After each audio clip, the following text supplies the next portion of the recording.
the election of a Catholic in the White House, that suddenly we would have the Pope telling us what to do. So there was a real visceral connection between Sinatra and the Kennedy campaign. But when he threw out all of the U.S. interests, including the mafia-owned casinos, they were really upset in Chicago. They were losing millions of dollars because of this, and so they wanted to get rid of Castro. So when you had these two meetings of the minds, if you will. You had the U.S. Government that wanted to get rid of Castro for their reasons, and then you had the mafia who wanted to get rid of him for their own reasons. Yeah, there's also a 500-pound elephant in the middle of this room, though, with this, which is Kennedy's actual election. And I don't know how much I would imagine you came across a lot of this in your research, Sure. But I'd love to get your thoughts on this because there is a lot of discussion that in the middle of the whole mob doesn't like Castro, government doesn't like Castro, this young Irish Catholic kid is now running for office whose dad happened to be an enormous bootlegger who's friends with all these guys in the mafia, But in the middle of that, he wins in a historically tight election against Vice President at the time, Richard Nixon. Right. Mm-hmm. Barely wins two states, Texas and Illinois, which somehow flipped to him because allegedly a lot of dead people voted. Right. Because allegedly Sam Giancana had been approached by Joe Kennedy to get his boy across the finish line and into the White House. Did you find evidence to prove or disprove that theory? Well, a couple of things I would take exception to, but fundamentally you're right. And I think that the mafia, particularly Sam Giancana's outfit, unlike other mobsters who were favoring Nixon, like, for instance, I think Lansky, for instance, favored Nixon. But it was Frank Sinatra, actually, who's a major player in Mafia Spies, who brings in Sam Giancana.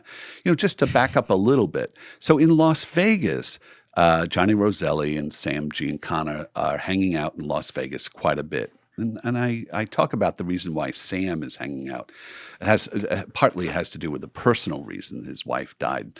But in any event, in Las Vegas, they get involved more and more with Frank Sinatra, so much so that Giancana and Sinatra are exchanging friendship rings and things of that nature. Oh, friendship rings. Yeah. And was this a Taylor Swift concert?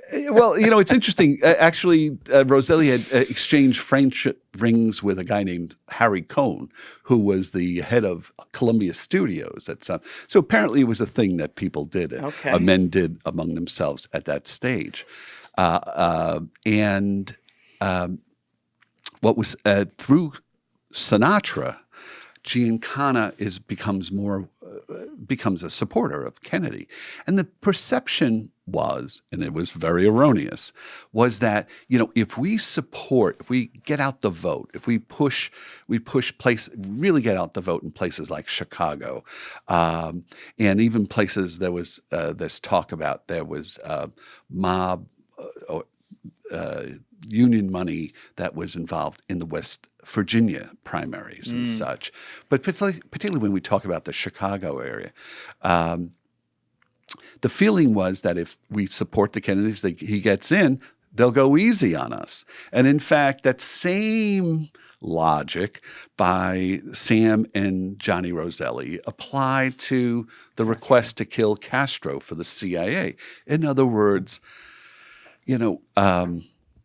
at this point, the FBI was waking up to the threat of organized crime. After many years of being more concerned about communists in the U.S. government than the growth of organized crime. But by 1960, there was more and more pressure on the mafia. And so they felt, well, we support the new president. He'll go easy on us, and particularly with the CIA, we kill Castro for the government. We'll look like patriots. We'll get a get out of jail free card, and so that was their logic.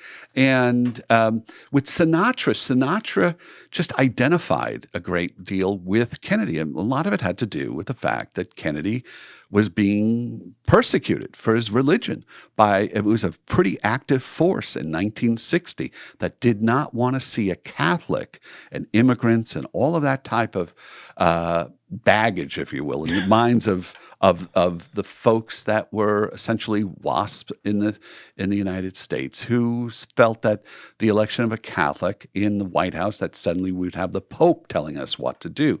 So there was a real visceral connection between Sinatra and the Kennedy campaign. And so it was Sinatra who convinced Giancana to help support the Kennedy effort. And that's what happened. And there were wiretaps that later came out that you could see that they were angry, that what happens when Jack Kennedy gets elected, instead of going easy on them, Bobby Kennedy becomes the attorney general, and he goes really tough on the mafia. He really declares a war on the mafia. So by that point, this is 61, 62, they were really upset about it. They felt they'd been totally betrayed. Not only that, Giancana looked like a fool in the eyes of some of these other mobsters around the country who said, look, Nixon would have been, we favored Nixon. We felt he would have been easier to deal with than now Bobby Kennedy running down, down our backs, running after us and trying to either deport us or prosecute us and send us to jail. Yeah.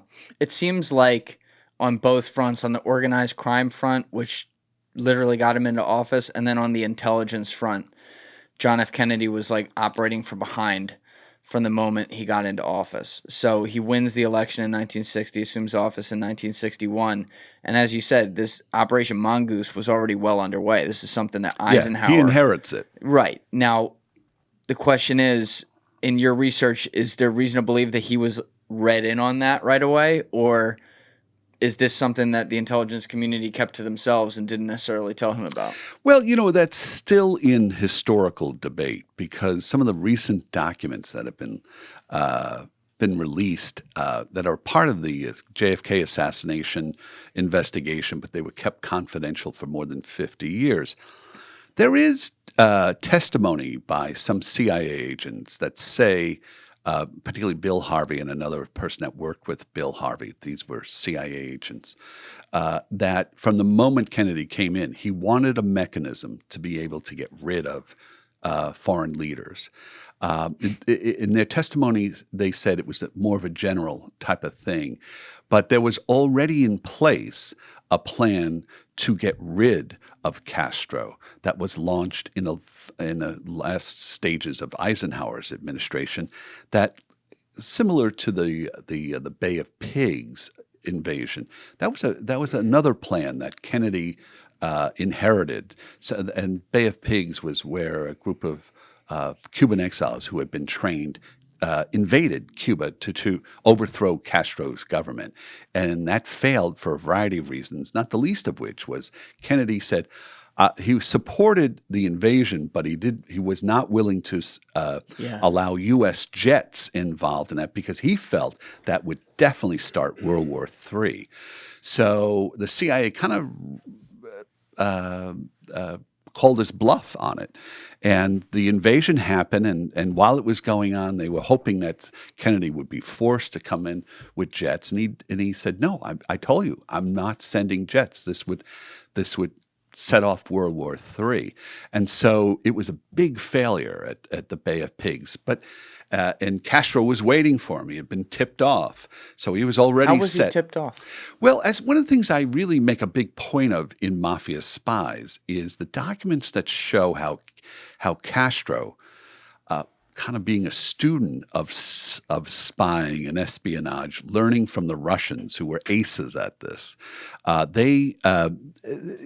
Castro in almost record time developed not only a network of informants and double agents in Cuba, but in Florida, where a lot of people had fled. He developed also a network of informants and double agents.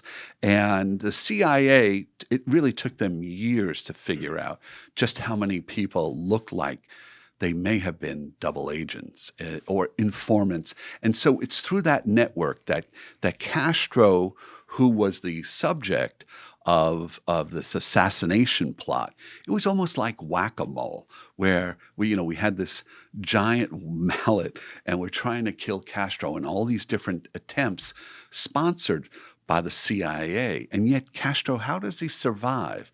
And over time, the CIA realized that he had there were these informants and double agents that were warning Castro, and he had set up a really good intelligence network of his own, and that's how he was able to avoid assassination. Thank you for watching the video, guys. If you haven't already subscribed, please smash that subscribe button and check out this clip's full podcast episode by clicking here or in the description below.